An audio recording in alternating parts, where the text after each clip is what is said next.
Gli gnocchi napoletani. Gli gnocchi napoletani si chiamano strangulaprievede e sono fatti con farina di grano duro, acqua e sale, una ricetta molto semplice ed economica e si differenziano ovviamente dagli strozzapreti che invece sono tutt'altra cosa e dagli gnocchi normali che vengono fatti appunto con le patate.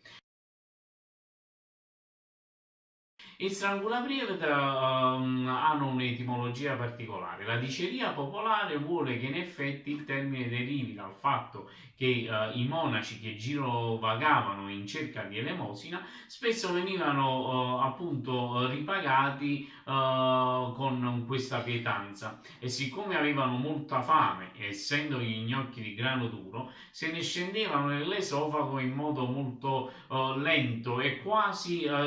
sembrava che strozzassero questi preti.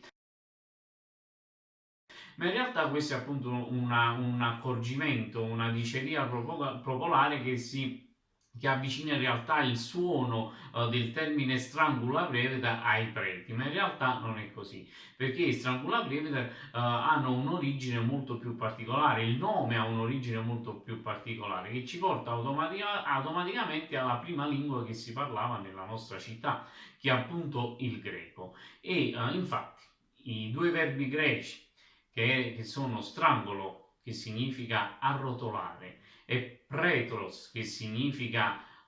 incavare, ci danno subito l'idea precisa del perché questa pietanza, del perché questo tipo di pasta si chiama strangolapreta, appunto da strangolo che è arrotolare e petros incavare, che è il modo preciso in cui vengono fatti i strangolapreta.